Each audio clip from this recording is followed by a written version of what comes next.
Welcome to The Third Story. I'm Leo Sidran. Today's conversation features guitarist, singer, songwriter, film composer, record producer, man about town, Doug Wamble. Doug is a very soulful musician and singer. The blues runs deep in his playing, and he has a direct, funky approach to his songwriting. He's released 6 solo records. Last year, he released 2. One called Rednecktellectual, a kind of modern twist on a solo guitar record featuring instrumental songs and multi-layered, meandering pieces performed entirely on a resonator guitar. The other, called Fast as Years, Slow as Days, featured Doug in a more traditional rock singer-songwriter format, performing and singing his original songs. As a producer, he's made a handful of records for other artists, including the band Lucius, and most recently the singer Morgan James, whose debut record Hunter Doug produced, as well as co-writing or writing most of the songs on the project. I must say, it is a seriously great record. Additionally, Doug has worked on the scores for a series of documentary films by Ken Burns. He scored the Ken and Sarah Burns documentary, The Central Park 5, and is currently scoring another Ken Burns project about Jackie Robinson. Doug grew up in the South. He was born in Clarksville, Tennessee, and raised in Memphis. Although he grew up with music in his family, he really only started to play music in his late teens. But when he decided to become a musician, he dove in deep. After finishing a graduate degree from Northwestern in Chicago, Doug moved to New York to pursue his dream of becoming the next great jazz guitar player, and specifically of playing with Wynton Marsalis. He says, "My practice for so long was geared towards how can I play in such a way that Wynton will hire me?"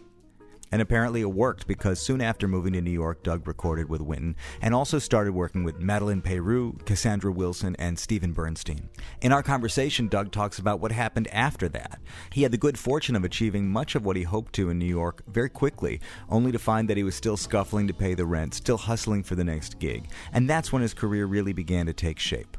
This interview is an honest snapshot of someone in the middle of their career. Doug is very much in it right now, thinking about his current projects and what the next steps are to lead him forward. But he's also 20 years into a career that's put him in a lot of rooms, making serious music with serious people, and thinking about the big questions of art, craft, and commerce. I love the way he talks about finding his sound and deciding how to focus his style. He says, "If I could pick just one thing to inject into music, it would be romance. You can't get down to music that wins grants. I'd rather make a record that someone says, you know, I made my baby to that song." Before we get started with the conversation, I want to play one of Doug's songs that might be the kind of thing he's talking about. Here's from his Fast as Years, Slow as Days record, Doug Wamble's My Love.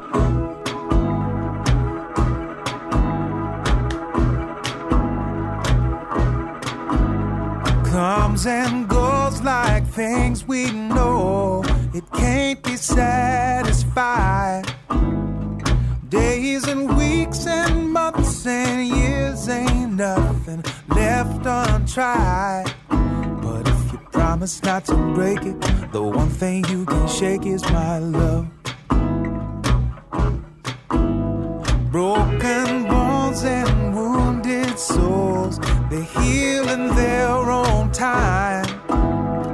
Days of glory need not be the thing for which we pine. And if you promise not to break it, the one thing you can shake is my love, my love. Well, I swear that I could take it if you never try to fake it, my love. If you promise not to break it, then you know you got a stake in my love. Get too smooth in all the road that cause a bumpy ride, fixing up the broken tracks and crossing rivers wide. And if you promise not to break it, the one thing you can shake is my love, my love.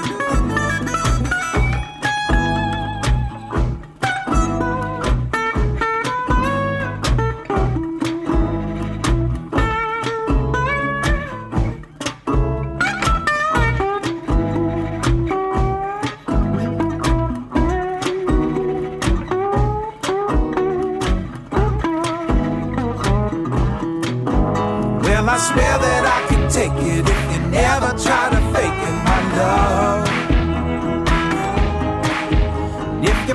promise not to break it, then you know you got a stake in my love. Farther than your eyes can see, and further down the road, bluer than the oceans be from what the skies have told. If you promise not to break it, the one thing you can shake is my love. If you never do forsake it, the one thing you can shake is my love. My love. If you think that we can make it, you never do mistake it. If you're sleeping, let me wake it. If you're hungry, let me bake it. If you promise not to break it, the one thing you can shake is my love. My love. My love. My love. My love. My love. My love. My love. My love, my love, my love, my love,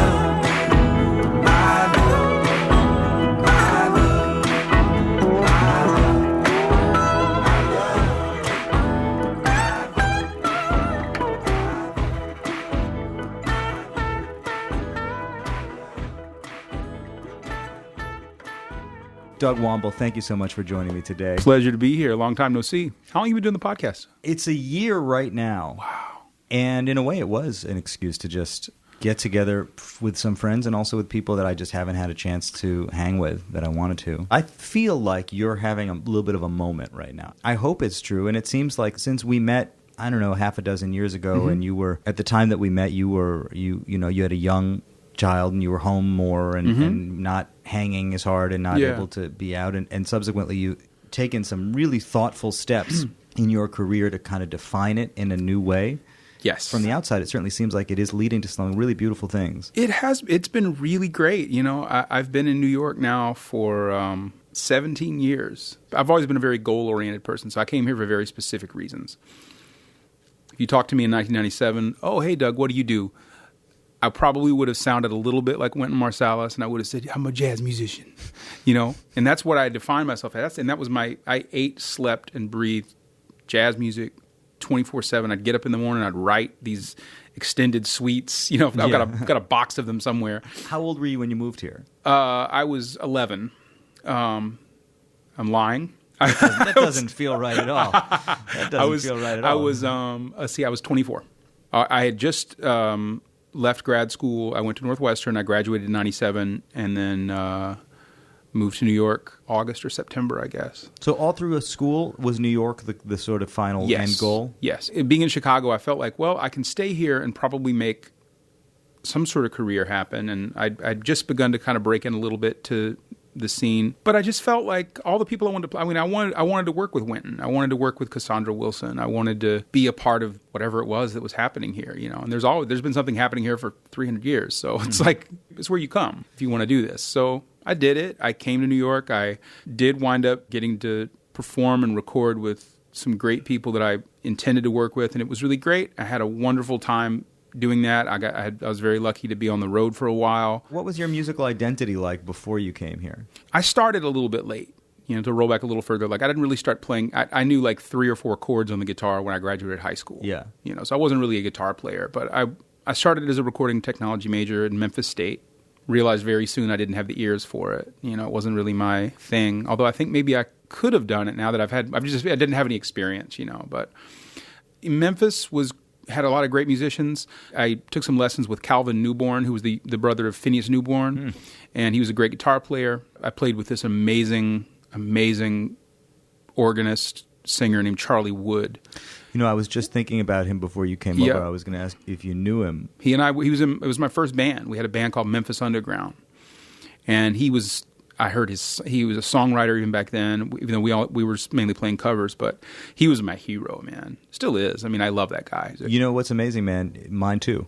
Honestly, man. I mean, he's so heavy. Talk about another guy that, like, why isn't he world renowned? You know. when I hear you sing, there's something in your vocal approach that is really influenced by him. And absolutely. He's so inside. You might be the only person that knows that. But he's such an inside cat that, of course, nobody ever compares you to Charlie Wood because nobody knows who Charlie Wood is. But, man, it's so interesting to hear you say that. Yep. Whenever I see him or talk to him, I still bug him to try to get these tapes of things from the 80s that he won't give me. But he had a band called Skin Trade. Whoa. And he had some incredible songs. And so, he was a big influence. And then I moved to Jacksonville because they had a great jazz program down there, a great guitar teacher named Jack Peterson. I studied with him. Great saxophonist Bunky Green, and that's where I kind of met my crew. Marcus Printup had just left school from down there, and he was touring with Marcus Roberts and playing in the Lincoln Center Jazz Orchestra. And, a few people that were in that Florida scene, like Marcus Roberts, Wycliffe Gordon, Vincent Gardner, all these guys are sort of associated with Lincoln Center now, or have been at one point or the other. So was that your sort of first awareness of Wynton and Lincoln Center? No, I'd been aware of Wynton before, but when I started college, it was kind of like, it was almost like jazz teams, so it's like you couldn't really, and this is, going back a long time, but it's just like you couldn't be on the team with like, listening to John Scofield and Pat Metheny or whatever, the, kind of jazz guitar stuff was back then. And you couldn't really dig that in Wynton stuff, Even though I always liked Wynton stuff, but it wasn't, in my crew, it wasn't cool. It was kind of like a taboo thing. And when I moved to Chicago, too, like, I remember hanging with this, who's gone on to become a very well-respected saxophonist that was in Chicago at the time, and he just ridiculed me for mentioning that I listened to a Marcus Roberts record, And I was like, wow, okay. And I always listen to everything. Well, that's what I was going to ask. Like, so if it was hard enough to cop to digging Wynton and Scofield at the same time, like, yeah.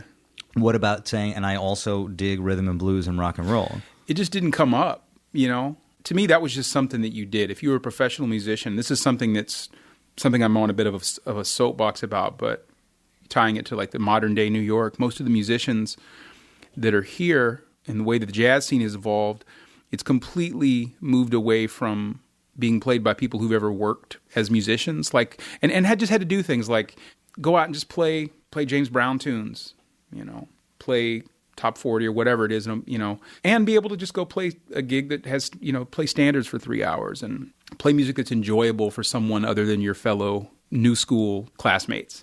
That's just gone now. And it's an economics issue because I think I'm 42. I think I might be the last generation of musicians who moved to New York poor, because I see a lot of people that come up now and they have money. So they don't have to, they're not driven by any sort of financial thing. So it's a pure, and it's, in a sense, it's like, well, it's great. Now I have this pure artistic thing that I can do, but it's music that doesn't really translate beyond the jazz class. So playing blues and R&B was just something, that's just what I grew up listening to. I grew up in Memphis.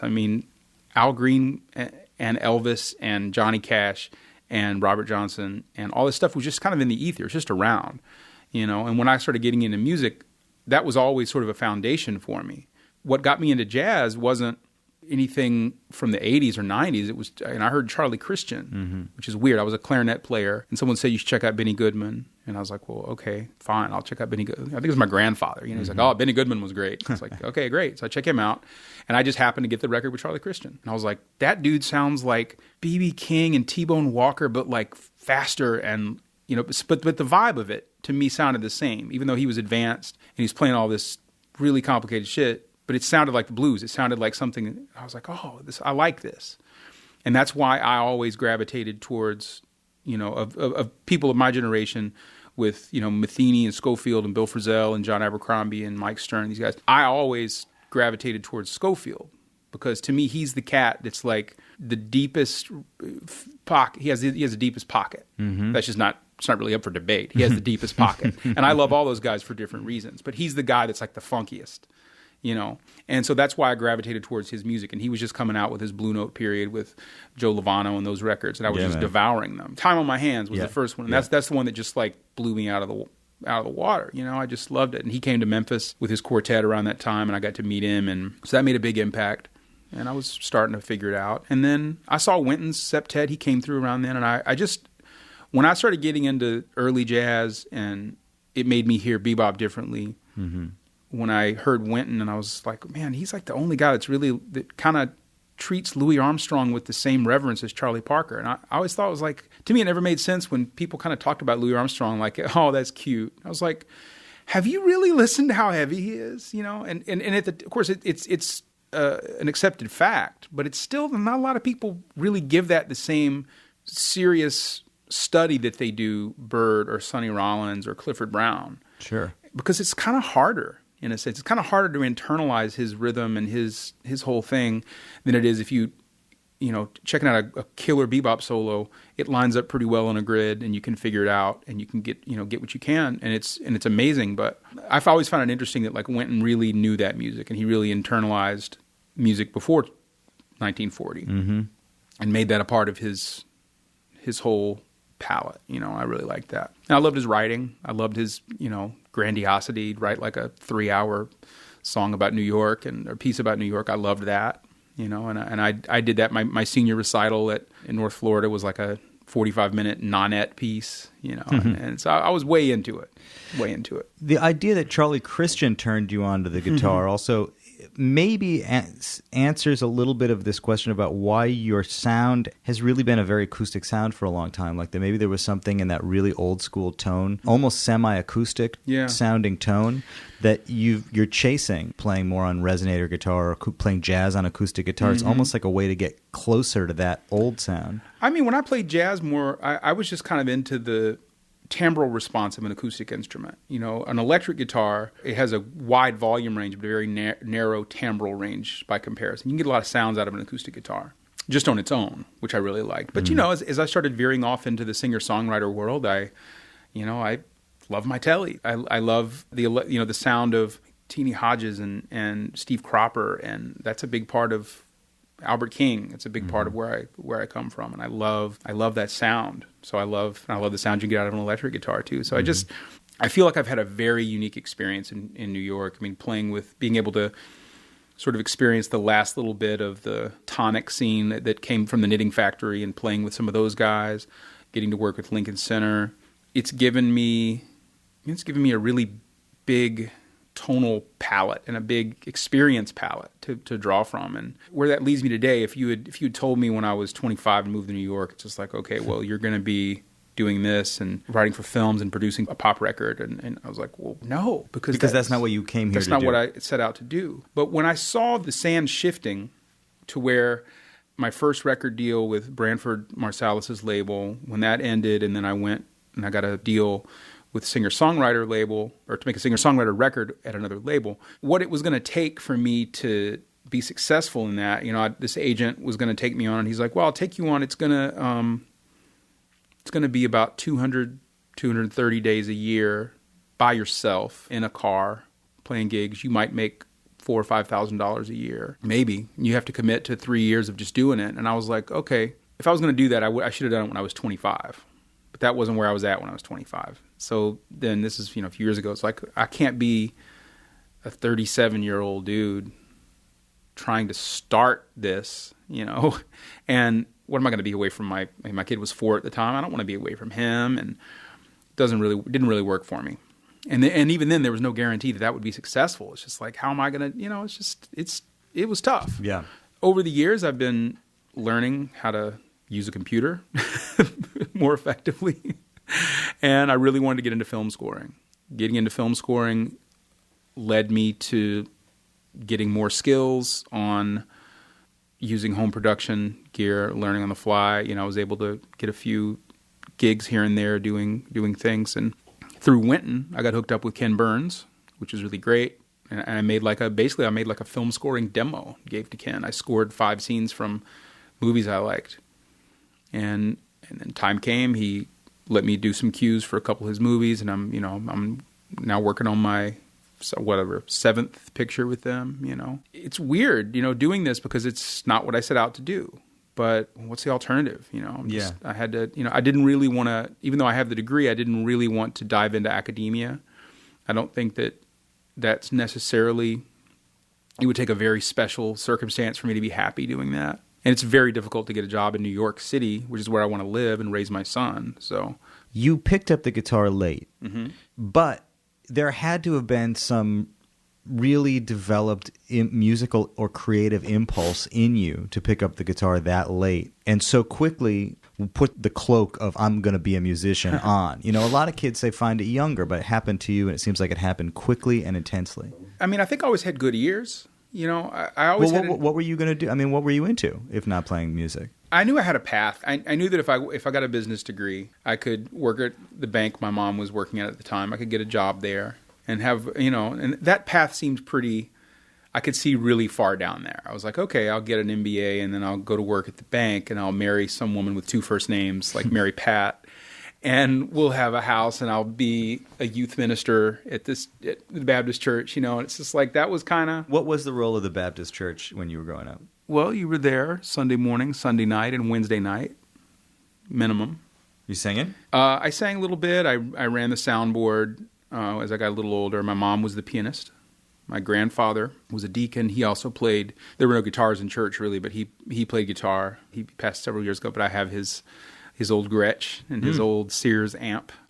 So, you know, he was an influence. He was soulful as can be, you know, and he had just an incredible sense of time and wit, and he sang all these old cowboy songs. My mom played beautifully in church. So I was around music. Being a professional musician, that just wasn't, I didn't know, what's that? Who does that? I remember when I started gigging, I was like, I'm going to go play the guitar and I get to come home with $50. That's amazing. I never even thought of that. It didn't make, you know, but I didn't think, I didn't have it in my brain that I knew I loved music. I chose recording technology because I was like, well, that'll be something that sounds legitimate. I've since gotten to know recording engineers, and they're the least legitimate people ever. Yeah. But I'm just kidding. But I just, for me, it was early on in my freshman year. I'm taking these classes for recording tech, and it was like not my favorite.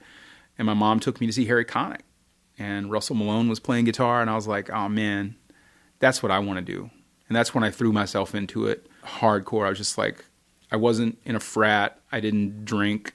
I didn't, you know, I was not in any danger of getting laid. So it was just like, it was just practice room, just the practice room all the time. I just devoured as much music as I could. I threw myself into it 100%. I was practicing every spare second. What were you working on? Learning Kenny Burrell solos, learning Charlie Christian solos, learning Sonny Rollins, checking out Monk. I mean, whatever I get my hands on. I mean, by the time I got to Florida, I had transcribed like 2 or 3 records worth of John Scofield songs and his solos. And I was like, hey, y'all want to play some Scofield music? And everyone's like, okay, sure. So, you know, I was so into him, you know, and that whole sound, the guitar tenor, you know. I didn't really grow up listening to jazz. I grew up loving guitar music. I loved B.B. King. I loved Stevie Ray. I loved a lot of guitar stuff. I mean, everything from that to, you know, Eric Johnson and Steve Vai. Like, I loved those records, you know. I had a little jazz in there, not a whole lot, but, you know, I liked... Well, actually, someone said you should check out Django. And I went to the library, and I just got the first thing I saw that said Django on it. It was the MJQ record. And I was like, this is horrible. Yeah. I mean, for my young 18-year-old ears, I was like, A, there's no guitar. Yeah. B, this is really slow. And why is he playing like I was like, what is that, a bass glockenspiel? Yeah. Like, I was just an idiot. You know, I didn't know anything. You know, that's kind of what you do when you're 18. You throw yourself into something hardcore. I'm very lucky that because I'm a very phase sort of addictive kind of dude. It's like, I'm glad I didn't know how good bourbon was when I was 18, because I probably would have never learned all those solos. You know, I spent all those years just dedicated to, you know, practicing, transcribing. That's kind of what set me on my trajectory. And like I said before, I've always been very goal oriented. It's just like my practice for so long was geared towards, how can I play in such a way that Wynton will hire me? So when you came to New York, was he aware of you? Had you met before that?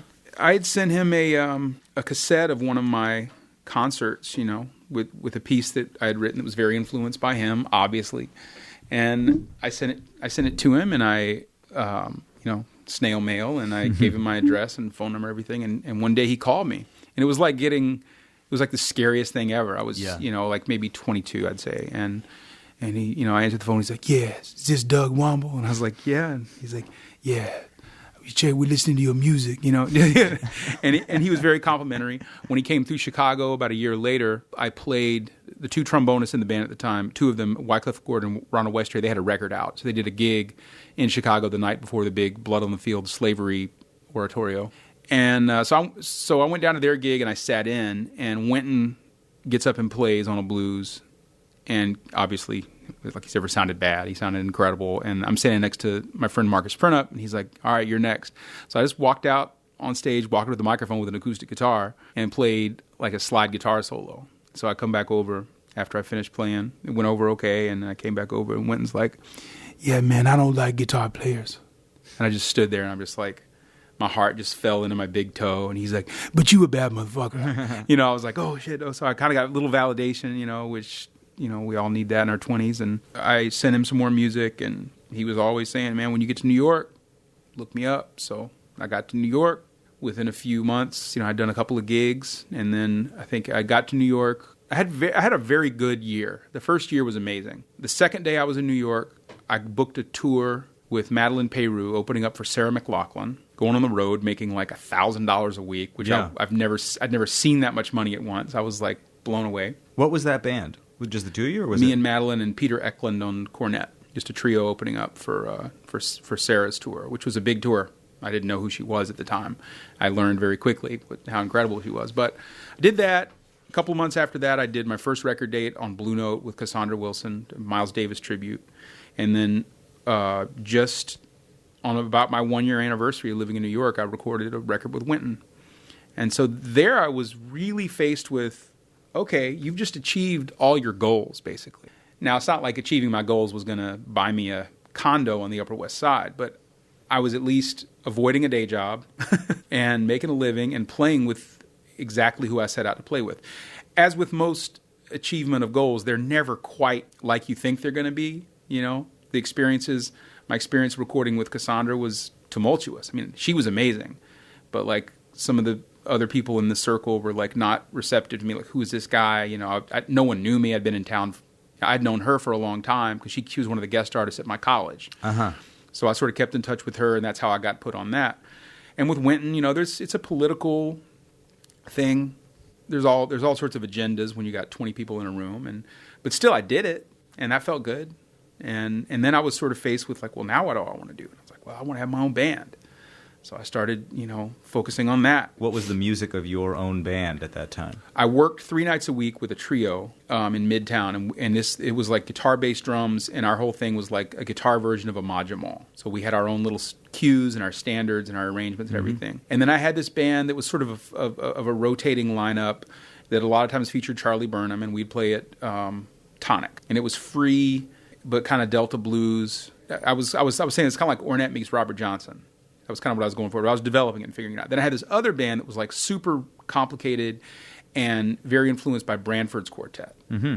And then I also had a demo that I'd done. I had a demo deal with Blue Note, and I had an octet project, but I never did gigs with that because who's going to pay for an octet? So I had all this music. Around this time, this guy from Atlantic, I don't know if you remember Yves Beauvais, sure. But Yves was sniffing around my gigs. He starts promising a lot of things. The Blue Note thing sort of didn't take my demo. I had met Branford, another one of my heroes, but I didn't really know him. I spent more time with Wynton, and Branford was always cool, and I asked him for some advice. I was like, what do I need to do with this record deal stuff? He's like, don't trust any of these guys, just get a lawyer. And so then I told him, I was like, well, yeah, Yves moved labels, and now he's kind of flaking out on me. And he was like, oh yeah, big surprise, people, record labels are like that, why don't you, he's like, I'm starting my own label, actually. Why don't you send me some music? And I was like, really? He's like, yeah, if I think you suck, I'll tell you, and you'll live. Yeah. So I sent him like 4 CDs of all these things, and I remember getting an email from him. Shortly after 9/11, I got a new phone, and I could get email on it, which was like kind of a big deal. Yeah, I had this phone that got my AOL mail, text delivered or whatever, and Branford's like, yo, your music's incredible. I want you to be on my label. And I was just coming out of that period where I was like, okay, well, the music industry is not going to come back from 9/11. I need to go work at a soup kitchen or something, Right.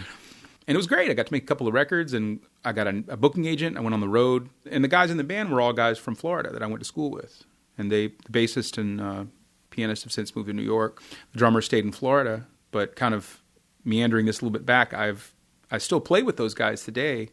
I brought them into this project with Morgan James. And even though we played acoustic jazz-oriented stuff, this music is electric guitars, electric bass, Rhodes, and organ. But we still share this musical language together. And I've been able to play with these guys for 20 years in so many different contexts. It's one of the great joys of my life that I get to make music with these guys in all these different contexts and have them be a part of so many things. It's amazing. You know, when I was coming up, I stayed in a small city for a long time. I stayed in Madison, Wisconsin until I was in my late 20s. And, you know, it was a small enough scene that you didn't have the luxury of defining yourself as one kind of musician. Right. You know, you had to play the same cats played in the jazz quartet and then played the wedding band and then go through the experience of just being a professional musician.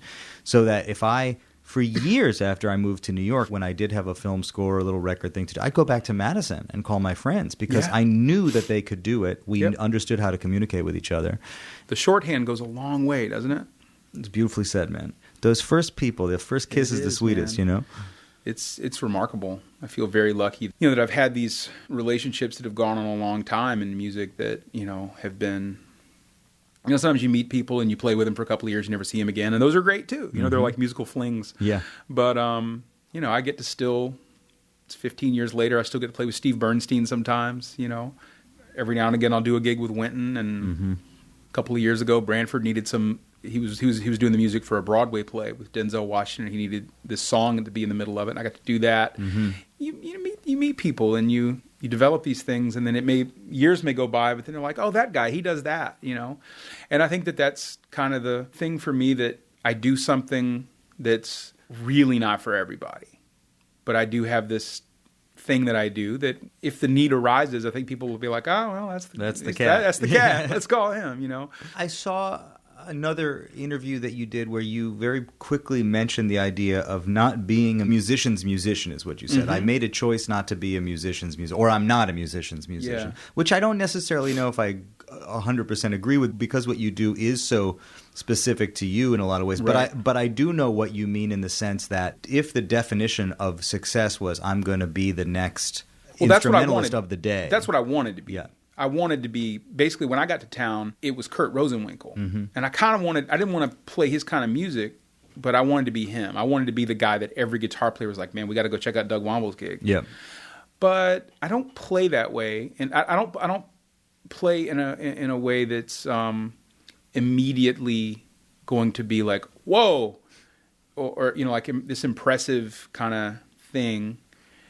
At least I don't think I do. And I think that once I realized that I wasn't going to be the definitive jazz guitarist of my generation, then it was kind of like, oh, well, cool, I can go do other shit, you know. That's why I used to not want to sing, because I was like, man, if I sing, people are not going to take me as seriously as a guitar player. And then I just was like, well, who cares?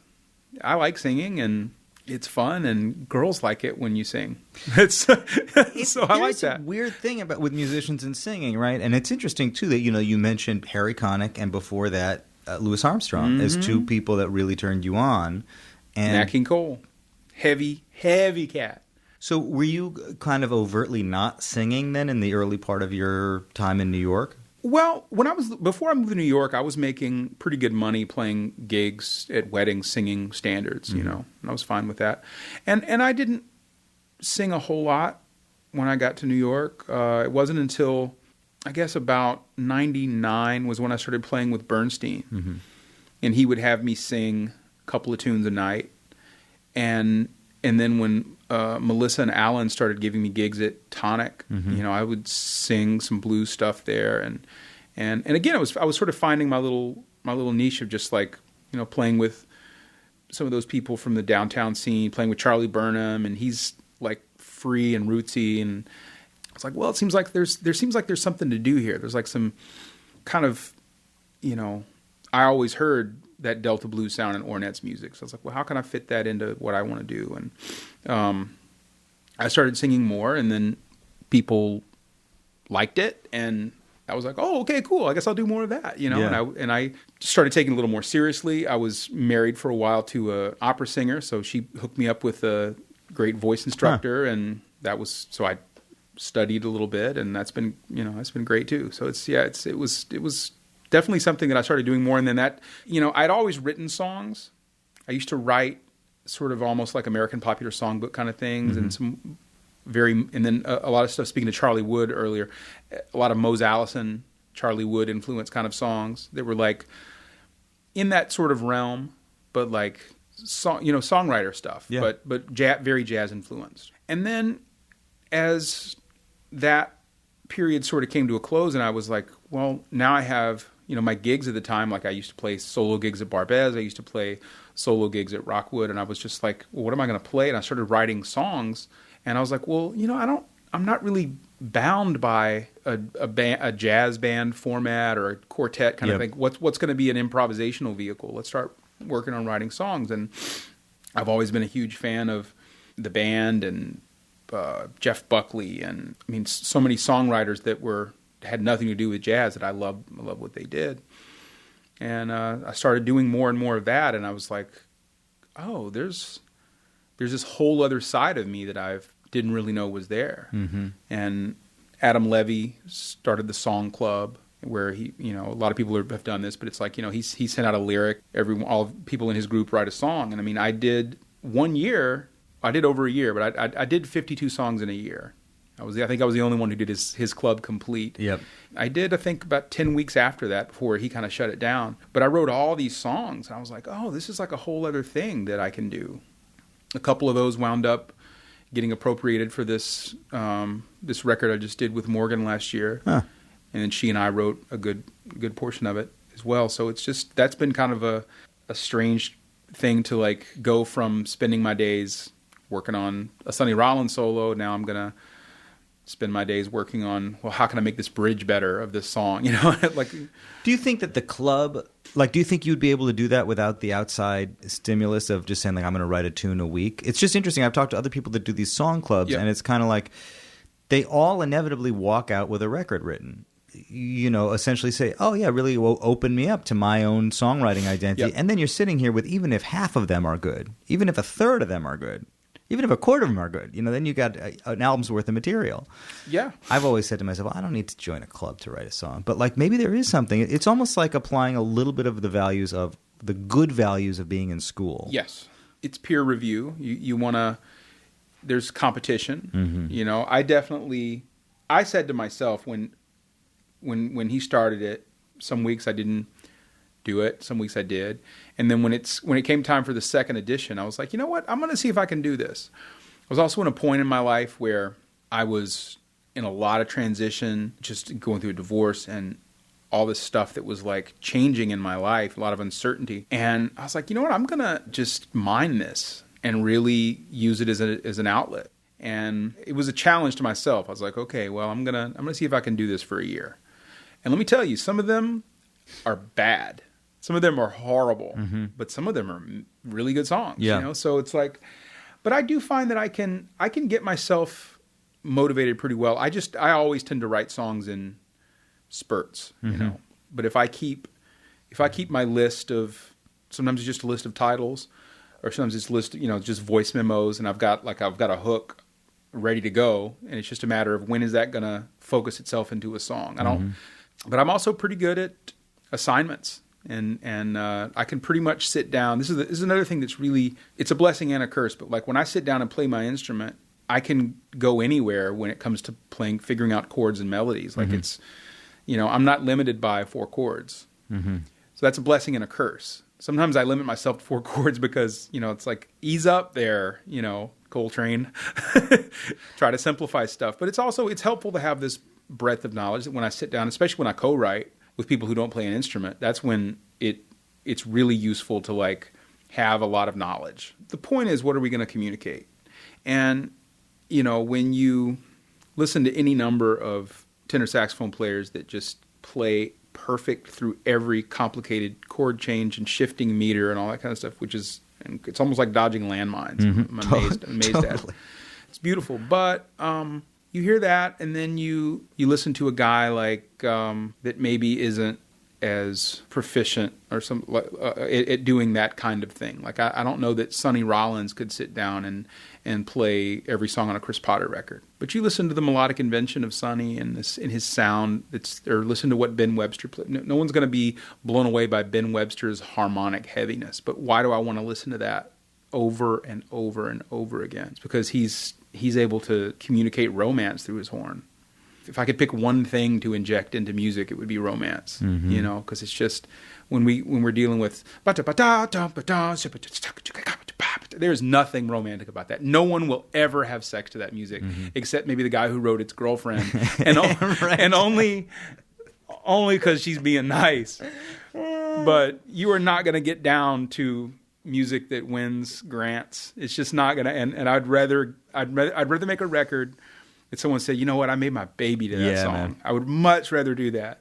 And I would also like the $650,000. Right. But I'll take... Right, you'll take the baby. I'll take the baby. There's something about the sound of all of the players that you're talking about, too. I think that's the primary goal.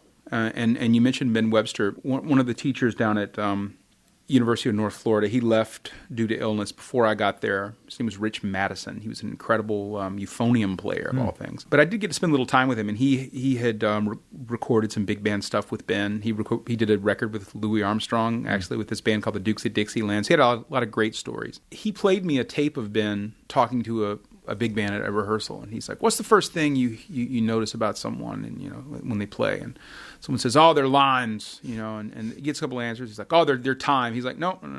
First thing you notice about someone is their sound. That's the most important thing. You can play the most amazing stuff that blows people's minds, but if your sound isn't happening, if your sound isn't pleasing to the ear, then it's not. That's that. And that's the thing that, like, my favorite thing, and I don't think there's anybody who has as many bag of tricks up his sleeve than Wynton Marsalis. But it's not what kills me about him. It's his sound. He's got such a unique sound, such a big, buttery, beautiful sound that he plays one note, it's him. And it's like, oh, that's what I enjoy about him. The rest of it is gravy, but that sound that comes out of his horn. When you think of things from that perspective, I used to sit and just try to bend my mind into being like, how can I make this guitar sound like Monk? What can I do? All right, and I would just focus. And that's sort of the, dare I say, spiritual side of music, is you have to think about this stuff. You can't just sit down and be like, man, I got to work this complicated phrase out to be able to execute it perfectly. That's cool.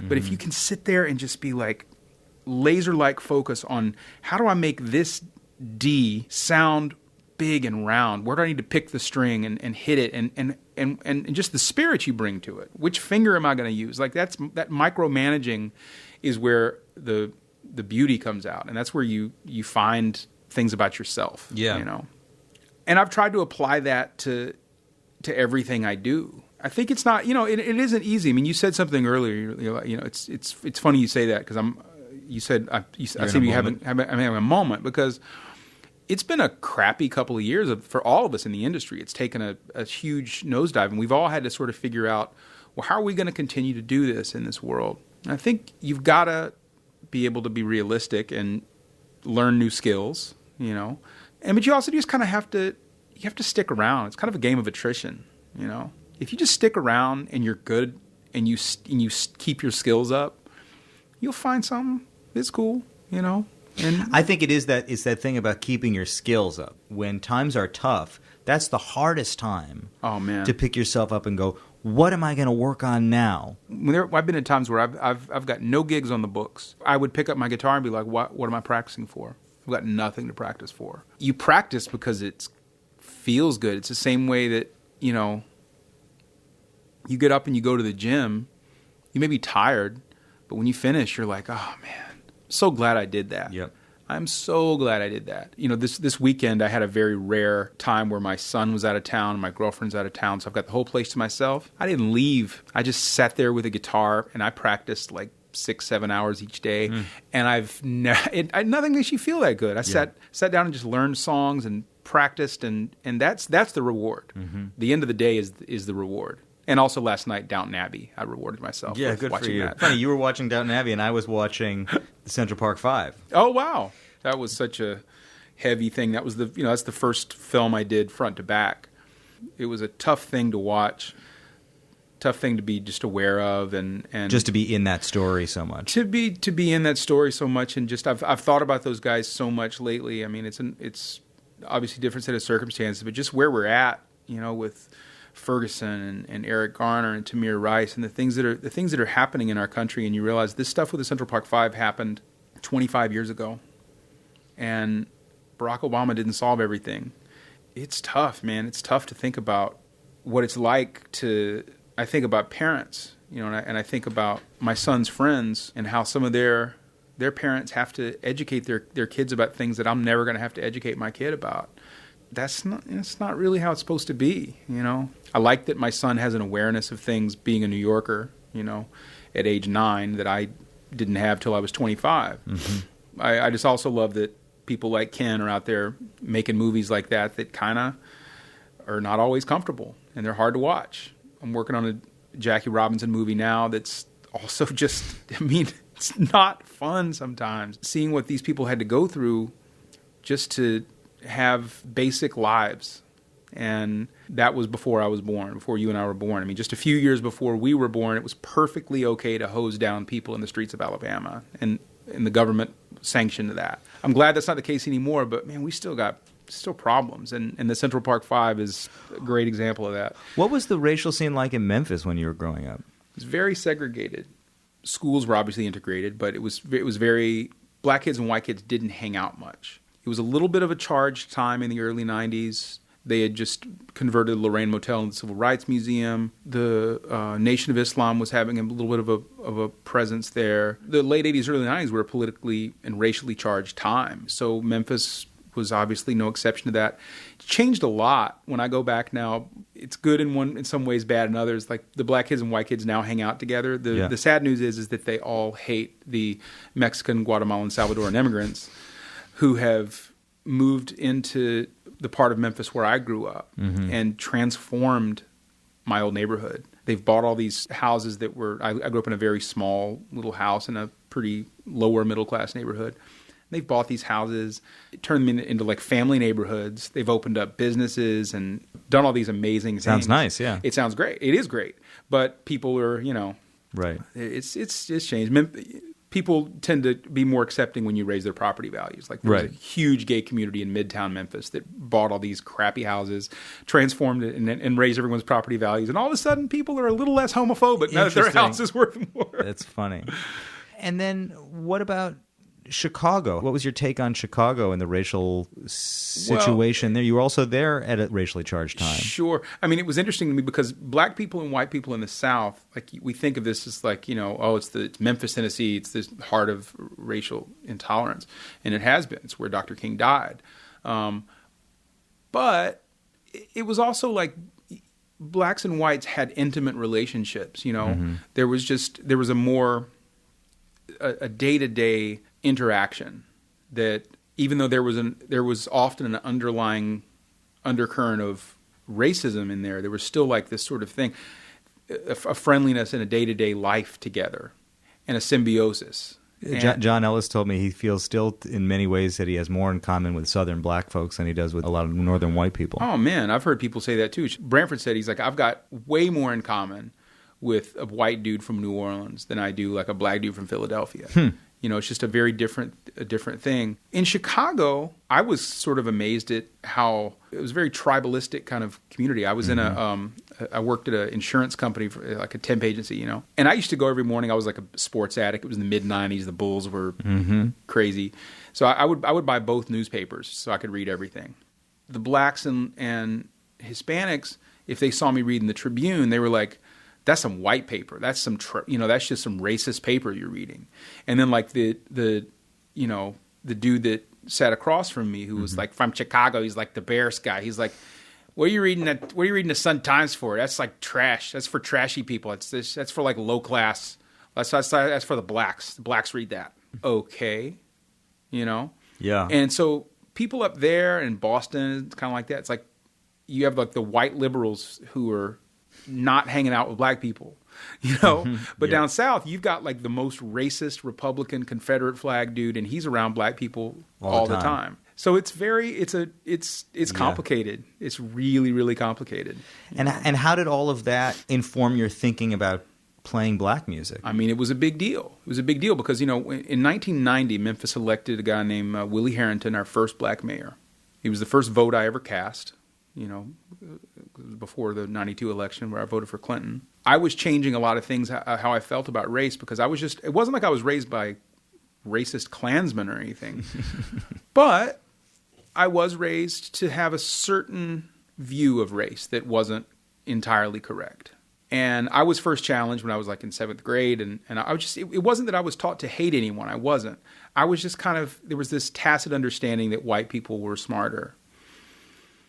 And then I get in 7th grade and I'm getting my ass handed to me in algebra class by like 8 black kids. And I'm like, okay, so lesson learned.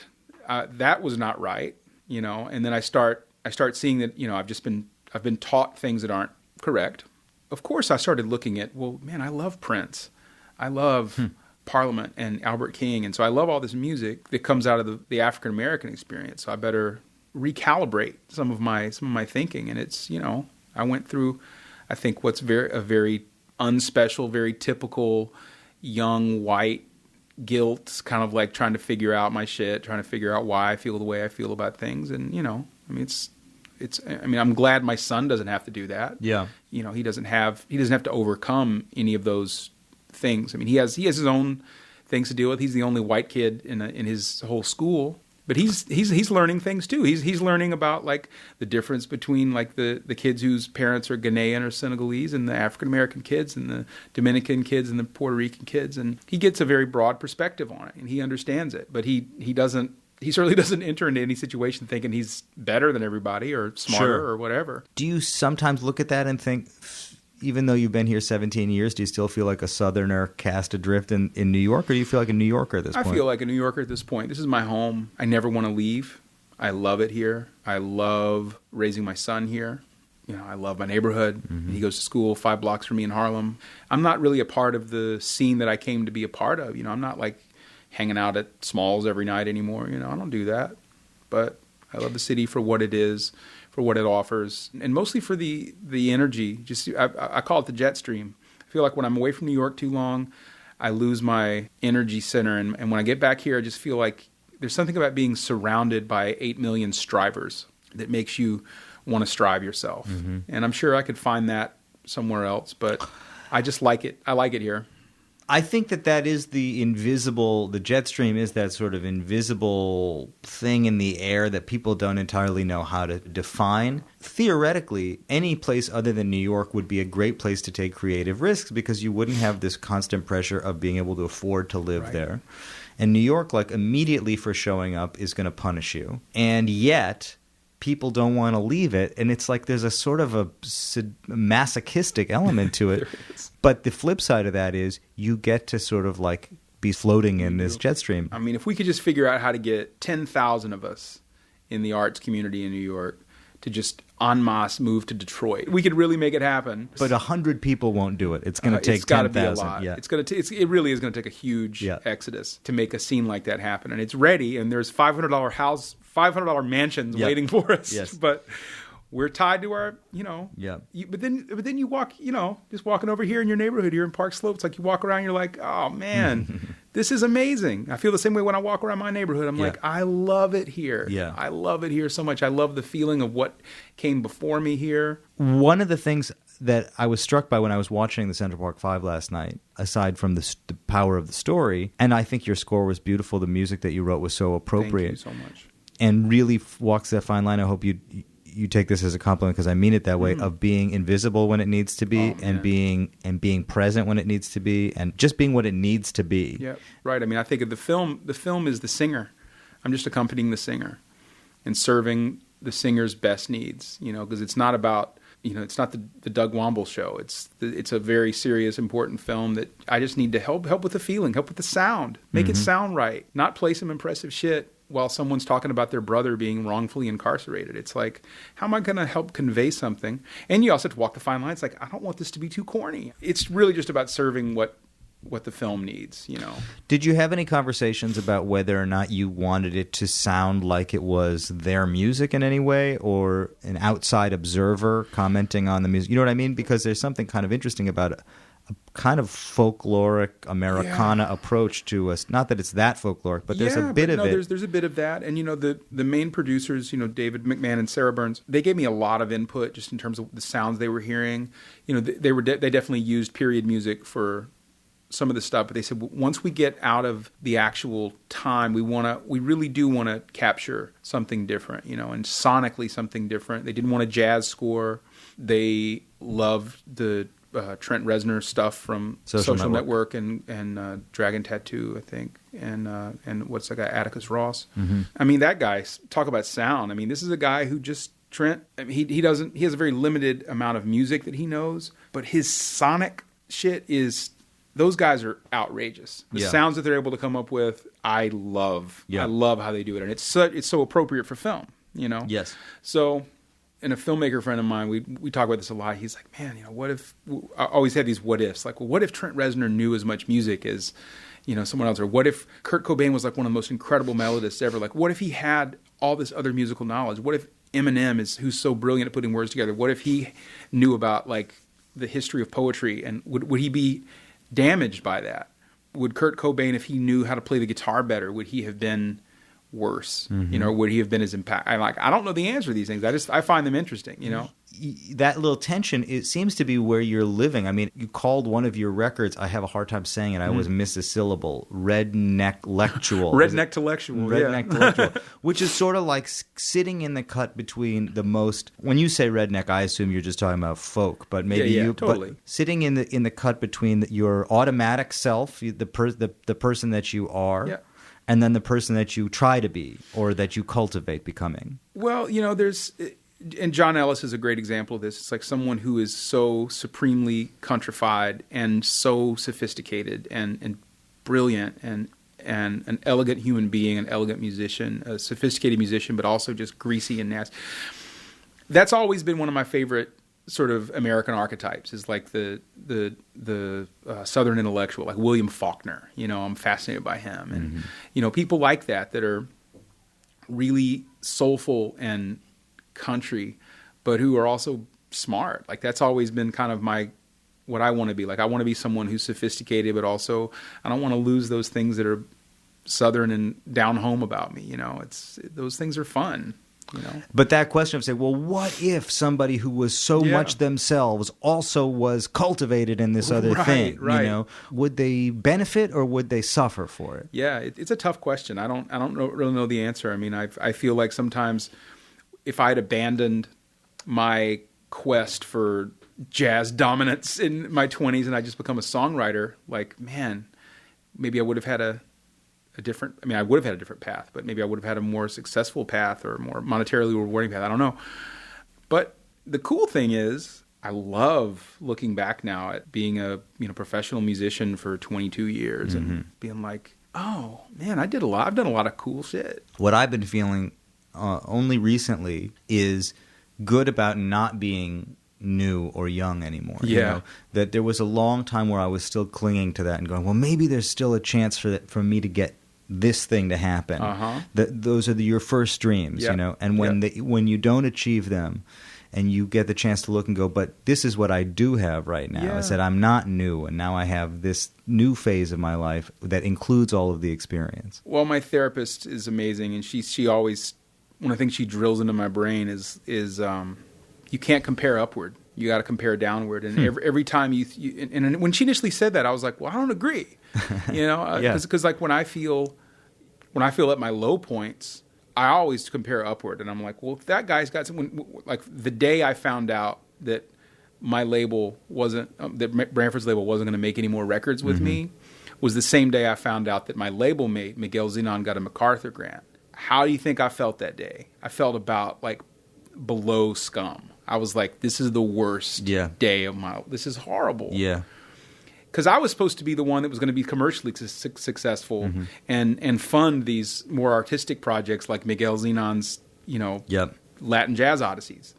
And he's the one with, sitting on $1 million worth of grants. And I've got no gigs, no record. And all I did at that point in my life was just look at the people who had what I didn't have. Yes. Horrible way to live your life. Horrible way to live your life. And it wasn't by any stretch of the imagination that I thought he wasn't deserving, because he's an amazing artist. But I'm just saying, like, how I felt. It was about me and how I felt. And I've learned that whenever I get down on myself and I think, I wish I had this, I was just like, man, dude, do you know how many people out there would kill to be doing what you're doing, or to have done a small portion of the things that you've done? Like, I've gotten to play in some of the biggest venues in the world.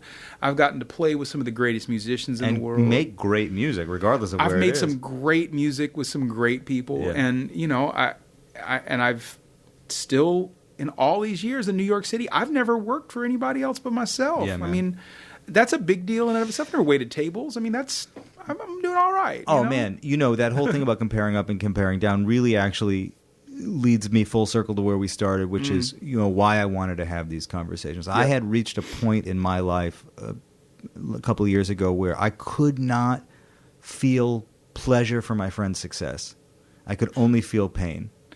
And I thought, there's something wrong with me and where I am and the way I'm thinking about things. And so what I really started asking my friends to do is come over and tell me about all of it. Yep. Because I needed to hear it like food. Like, I needed the nourishment of, first of all, hearing the successes and going, that's great. And really understanding that it's great for everybody when there's success. Yep. When somebody is successful in doing what they love, then we all are a little bit closer to being successful in doing what we love. But also that everybody struggles and everybody has these events in their lives that they have to confront. I felt similarly to you, and I think a lot of it is the social media thing. Yeah. And that's why I've disengaged. Yeah. I use it as a, gig announcement. Yeah. But I got involved in things I never should have gotten involved with online, and just like you say something that you mean one way, and someone takes it the complete opposite way, and then you find yourself like, arguing with someone, and then most people aren't going to get on there and be like, I have no gigs today. I mean, there are people who get on and they're just like, check out my omelet. Yeah. That's another whole other topic. But, most of the time people are projecting, their successes, because then they love to see the comments. You're doing so great, Chucky. And it's just like this, it's this little endorphin rush from the tweet. That's what it is. From the text. And just, you're constantly hitting, it's like the old chicken on Mott Street that played tic-tac-toe. It did it because it was being fed. And it would tap the button and it would get fed. And that's what we do. We feed ourselves. And sometimes we feed ourselves with negativity. We'll scroll through our Facebook feeds and be like, everyone's got better work than me, and look what he's doing. And, it's just no way to live, man. Yeah. You can't be that way. And if you live, and I'm the worst about this, about seeing other people and being like, man, why didn't they call me? Totally. You know what I'm saying? Totally. That's the shittiest way to live. Because if you look at it, you're just like, man, again, my therapist, she's like, hey, there's enough for us all. There's enough. There's enough for you too. They can have all that, and you can have some too. As long as there's gigs out there, it's a good sign. Exactly. The truth is there aren't enough, and we're all putting them on Facebook because it's a miracle that anybody has. It's a miracle anyone has anything. It's true. Doug Wamble, thank you so much for joining me today. It's a pleasure.